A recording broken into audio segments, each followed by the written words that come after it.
this time, our time, an axial period in human history? When, one way or the other, for better or worse, the future of humankind will be determined? I think it may be. I know that almost every generation thinks itself special. However, this time, our time, it may be true. I feel privileged to be living now, when science is making astounding progress, answering foundational questions that were once sheer speculation. I marvel how quickly humanity has learned. What will science achieve in another 100 years, 1,000 years, 1,000,000 years? Colonize the cosmos? Is that our destiny? But will humanity have that future? What are the risks we don't make it? We rightly worry about nuclear weapons, climate change, and dangers of artificial intelligence. Here's what interests me. As science continues to progress, what happens to foundational questions, the mysteries of existence and human sentience? For the future of humanity, what will science bring? I'm Robert Lawrence Kuhn, and Closer to Truth is my journey to find out.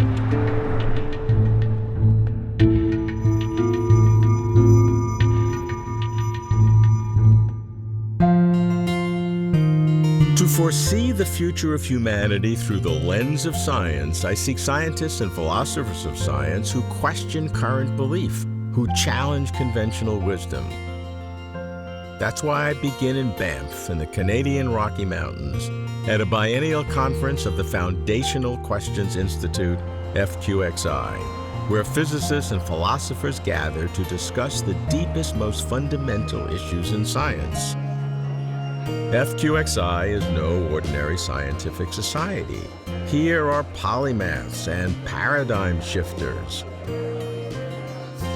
I speak with the scientific director and co-founder of FQXI, a science visionary and theoretical cosmologist, Max Tegmark. Max, we're here at FQXI conference. You're fifth, my fourth. I'll never catch up to you. And we have a diversity of topics. Our core is quantum physics, quantum cosmology, but we're expanding. We're talking about consciousness, the difference between life and not life, social implications. As you see science from your perspective in terms of humanity's future, what are the kinds of questions we should be asking? We should be asking what ultimately we want our future to be like, because 13.8 billion years into our universe, it's woken up, it has these conscious entities, and which is wonderful, and we've managed to understand more and more about how our world works, which has in turn given us great power through technology. And I'm optimistic that we can use this technology to create a really awesome future if we can win this race between the growing power of the tech and the wisdom with which we manage it. In the past, we've managed to have the wisdom keep up basically with trial and error. We invented fire, messed up a few times, so we invented the fire extinguisher. But with more powerful technology like nuclear weapons, synthetic biology, and future very advanced artificial intelligence, we don't want to learn from mistakes. We want to get it right the first time, because it might be the only time we have. So I think it's very much the responsibility of us scientists to both engage with the public and talk more about what sort of future we want, and then figure out what the pitfalls are and help our fellow humans figure out how to navigate around them. What are the issues with AI, and how are you addressing them? So I think artificial intelligence will be the most powerful technology ever. First, science helped us replace our muscle power by machines that could lift heavier things and move faster. And now, if AI succeeds, we're going to have machines that can also replace all our mental efforts and ultimately do everything we humans can, and even better. Of course, everything I love about society is the product of intelligence. So if we can amplify our own intelligence with machine intelligence, there's a great potential for good. But needless to say, there's also a lot of things that could go wrong. We control this planet now, not because we're stronger than tigers or have sharper claws, but because we're smarter than them. If we create machines that are smarter than us, it's not guaranteed that we can stay in control. In the shorter term, There's also all these questions: if we replace ourselves on the job market, how will we make sure that that everybody still has enough resources to live a reasonable life, rather than having some sort of horrible income inequality? How do we ensure that people, even if we can distribute the wealth from the machines around, that people can find meaning and purpose in their lives? I think we've never had a technology that poses more basic questions about what we want it to mean to be human. We've had a poor history, speaking as a member of the human race, in controlling technologies. In we could say things shouldn't be done, whether it's genetic engineering or nuclear weapons, and that some groups of humans do it, and then others feel compelled to at least not let them take over, and that creates an arms race in all of these categories. We're seeing the beginnings of it with AI, with Right. robots that can kill people, that are under control now. Yeah. How can you assure that even though you have the right ideas, it's not a majority vote? You have to get almost everybody on board, because if there are outliers or exceptions, that messes up the whole strategy. Yeah, there's something we need to do first, namely identify what are the really tough questions we need to answer, and then do research, to answer them. There's an encouraging precedent from biotech, where in the 70s people were like, hey, wait a minute, maybe we should think a little bit about hard questions before we start messing with the human genome. And a lot of thought went into this, and a lot of good guidelines came out, and they have not had any terrible disasters since. Right now is precisely the time when we need to start thinking about this in AI, because we're beginning to get self-driving cars on the street, and a lot of jobs are automating away. And so we should start researching it now, not the night before we need it. To look out 100 years, 1,000 years, and to force yourself to answer unanswerable questions. 50 years in the future, everything is like magic. But if you had to go out there to that period of time to envision what that world could look like, what would you say? I'm not so interested in speculating about how fast this is going to happen. I'm much more interested in actually getting to work and trying to answer some of these tough questions that we're going to need whenever it happens. Because if you want to win this wisdom race again and have wisdom keep pace with the power of technology, and there's huge funding in just making AI more powerful and no funding at all for developing the wisdom, right? Then rather than trying to slow down the juggernaut, instead let's invest in research. What are the tough questions? Just give For example, if you create a very advanced artificial intelligence system, how do you ensure that it's actually going to do what you want? How do you make machines learn what we humans want? Our children learn a lot from observing our behavior, but we don't quite know how they do them. How can you guarantee that as machines get smarter, they'll still want the same things? And what do we want anyway? Whose values should they have? This isn't just for the nerds to study, this is for everybody to discuss. Max worries about the unintended consequences of scientific progress. That given the exponential growth in artificial intelligence, AI, soon to far surpass human intelligence, if something goes wrong, humanity may not get a second chance. Should we worry? Does super AI loom over humanity as these mountains loom over us? Not everyone calls AI an existential threat, nor overly frets about the future of science. I speak with an expert on quantum computing and information, a physicist trained in philosophy, a unique combination, Seth Lloyd. Seth, we like talking about these very abstract topics of existence at our FQXI conference, where we are here in Banff. If we look forward into the future, not just 10 years or 50 years, but 100 years or 1,000 years, what could be the importance and the meaning of what we're doing today in this seemingly abstract intellectual exercise? Well, I think we'll find in the future that most of it was just a bunch of BS. But some of it will not be. And the some of it that is not will be very important. And one of the most remarkable things that can happen to science is it becomes engineering. Right? I mean, if you look at quantum mechanics, quantum mechanics of electrons and matter became the understanding of semiconductors, which became the creation of semiconductor amplifiers, of digital computers, which gave rise to a whole host of things that we would never, ever have believed could have happened 50 years ago. Your smartphone, which is more powerful than a Cray computer in the 1970s. Yes, and in fact, capable of even bigger stupidity. Yeah. Remember, one of the main things about artificial intelligence is it leads to real stupidity. So I think that we're going to see things that we would never thought have application from this kind of pure science that we're doing right now might actually have actual engineering applications in the future. And we don't know what those are going to be, but they're likely to transform the way that we live as human beings. Well, can you imagine what those could be? I mean, we're talking about cyborgs and integration with robots and non-biological intelligences that are merged with ourselves. I mean, what is there, and are we disturbing what it means to be human?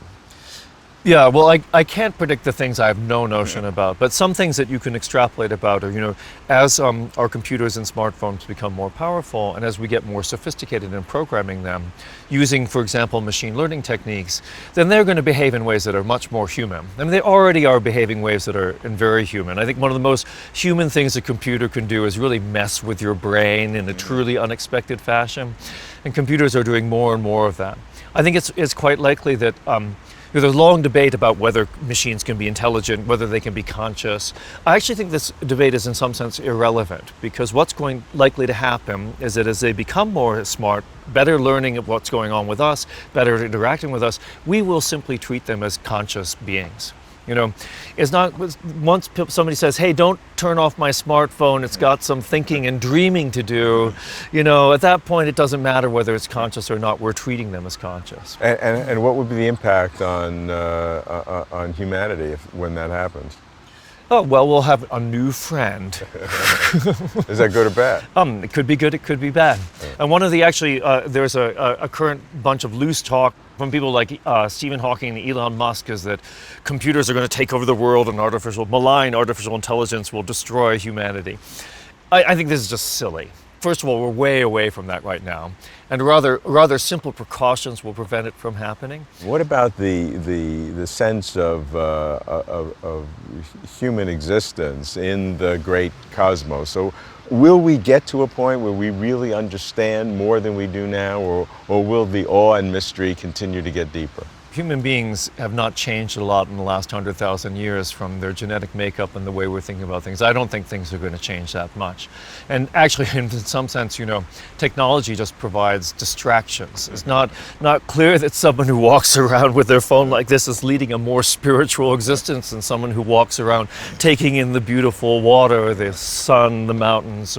In fact, I think quite the opposite. Seth sees the human future not unlike the human present, but with our species adapting to the ubiquity of robots, super smart and apparently conscious. But won't there be a difference between, say, a super smart GPS and an apparently conscious humanoid? How many such humanoids will there be? Will every human own a few? Will humanoids demand their rights, resist abuse, organize? Can we comprehend the psychological and social impact? Encompassed by these forests and rivers, all seems well with the world. But I fear it is not so. I fear the struggles to come. But there's more to the future than survival. In the long future, will the profound questions of existence still be pursued? What will be the big questions of our distant progeny? I ache to know the big questions of generations to come. I speak with the Associate Scientific Director of FQXI, cosmologist Anthony Aguirre. Anthony, it's great to be here with you again. This is our fourth conference together for FQXI. We've dealt with multiverse and cosmology, nature of time, nature of information. Now, nature of the observer versus in events in quantum physics. If you integrate all this together from the FQXI viewpoint, how does this impact the understanding that humanity has for science and the importance of science as we look to the future? What is the significance of what we're doing? One of the things I love about FQX and being part of it is that people are thinking on such a big scale. And when you think about society and sort of where we are as humans and where we are in our solar system and in the universe and in the history of the universe, it's an amazing thing that the universe has gone on for this 13.8 billion years. And a lot of it, at some level unobserved, or at least unobserved by things that enjoy the sort of consciousness and appreciation and who get to think about it like we do at FQX. And the question is that a blip in the radar? Are we going to sort of have this glorious time for a little while and then kill each other off and that's it, and the universe goes back to sleep for another billions and billions of years? Or is this the great awakening that's going to go on and sort of fill up billions of light years with sentient beings getting to do all this awesome stuff? It's about not just who we are now, but who are we going to become? What are our descendants? Are they going to be us? Are they going to be super intelligent AIs? What are they going to be? And what can we sort of do about that now by understanding, what is an observer? What is conscious? What does it matter? And those sorts of questions that are part and parcel of what FQX likes to think about. So FQXI foundational questions, when you deal with time, information, multiverse, observers, why are those considered foundational questions? Foundational is a sort of word we've given to the questions we think are really cool and interesting. That's the secret. That's the dirty secret of FQX.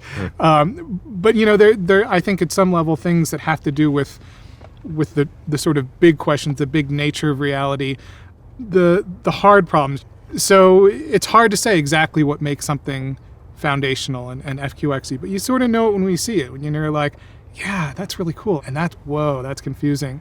Yeah. That's the kind of question. One way of defining it in a funny way is that we talk about the things that you can't get a normal science grant for.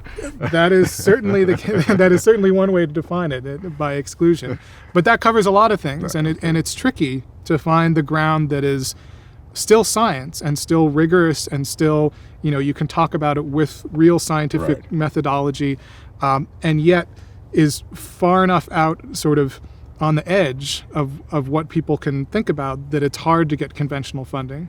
And you have a core way of thinking, which is generally physics, Yeah. which underlies this approach. There are other ways of knowing in the world, arts and humanities and Right. biological, but the core of this is physics, which is one view of the world to view these kinds of questions. That's right, yeah.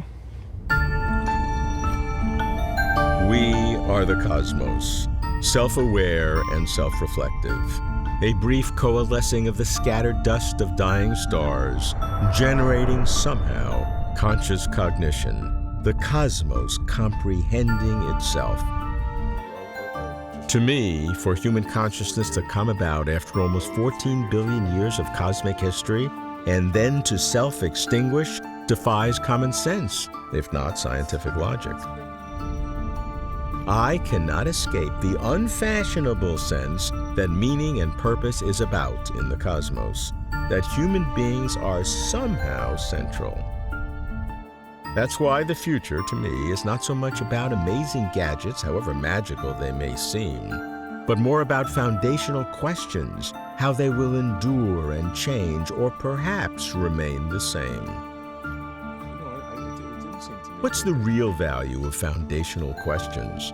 Can ultimate answers be found? I push to the far future. I speak with a visionary physicist who connects consciousness with what the universe is about. Paul Davies. Paul, we're at the FQXI conference. Normally we deal with very fundamental things in physics and cosmology, time, information, multiverse. This time we're branching out a little bit, we're talking about science and society, what the future is. How do you see the relationship between fundamental questions in physics and cosmology and even consciousness with the real world of what humanity is becoming and will be becoming, and take a long time horizon, you know, not just a few decades, but 100 years, 1,000 years, a million years? People like me are interested in these foundational questions in science, and you might say, well, why does society pay for this? And I've been quoting John Wheeler a lot. I can remember him once saying to me, you know, I don't know why society is prepared to support people like us who investigate these deep issues, but so long as they do, we've got to hang in there and get these results. And so it is amazing, but in my view important, that society does allocate some small fraction of resources to addressing these really fundamental questions, because I place them on the same footing as religious questions, and they overlap a lot. You might say, well, you know, why does society allocate all these resources for build churches and temples and so on? What does that do for the GDP? You know, isn't this just using valuable time and resources to something that's completely irrelevant to the economy? But nevertheless, it fulfills a human need to try to understand what their place is in the great scheme of things, and to look beyond, and to try to have some appreciation of a reality that is beyond just the daily round. And these deep questions in science, I think we do them for the same reasons. We'd like to know how the universe is put together and what our place is in that. And I'm sure that quest will continue, because we haven't got there yet. We haven't solved all the problems. We solve one problem and another pops up. During my career, we've made enormous progress, and it's easy to enumerate the sort of things that have been discovered, and just in the last year, gravitational waves, the Higgs boson, these well-known discoveries. But we go on asking more and more questions. And will we still be doing this in 1,000 years, 10,000 years? I think that there is a problem that troubles me. And one is that if every time we answer a question, another one just pops up to replace it, there will probably come a time when society will think, well, these scientists, you know, it's a bottomless pit, and they're never going to sort of finally get there and give us this ultimate theory of everything. On the other hand, if they do get there and we have an ultimate theory of everything, then the job is over. And so there has been a golden age. Feynman commented on this, that we've had these many discoveries which have been changed our worldview, but also changed society and has led to technological innovations. We can't go on piling up those discoveries at the same pace forever and ever. It's going to tail off at some stage, and I don't know when. And you say 1,000 years in the future, I don't know whether by then we'll have run out of steam or run out of problems or answered all the problems. But probably this thing we call science will be replaced by something a bit different, a different mode of thought. And part of that is surely that we're going to be accompanied in this quest by what some people call artificial intelligence. I think we lack the term to describe designed intellectual systems. And at that final time, that asymptote of knowledge and science, will we feel confident that we've described all the fundamental issues of why the universe exists, and why is there anything at all, or where the laws of physics come from, or what's the nature of our own consciousness? There'll be different criteria. Different people will have different levels of satisfaction. There will always be philosophers that are unsatisfied. That's right, who will pull apart our wonderful theories and explanations and say, well, this wasn't defined and that doesn't mean anything, and so on. So I suspect there will always be people that will extol the mystery. And so do you think there is an ultimate mystery? I've written with over the years with great confidence that in principle we could come to understand everything about existence. But I have to say that probably in the last 10 years I have come around to think that is an unachievable goal, probably even in principle, that there will always be somehow a mystery at the end of the universe. Science will determine the future in two big ways. The first is via advanced technology, especially artificial intelligence and genetic engineering, changing human society and perhaps altering the human species, utopian benefits and doomsday risks. The second way is via foundational questions. Time and space, energy and matter, universe and multiple universes, brain-mind consciousness. Will these questions become, over time, more central to humanity? I suspect so. Is the human species, perhaps with other sentient creatures if such exist, the universe waking up and becoming aware of itself? A nice metaphor, but is it more? I am amazed how much we've learned in such a short sliver of cosmic time. Amidst almost 14 billion years of cosmic history, only a few thousand years of human history, only a few hundred years of real science, and only about a century of modern science, humanity penetrates the foundations of cosmos and consciousness. Is there deep meaning and profound purpose in our stunning and sudden understanding? That's the question. That's the probe to get closer to truth.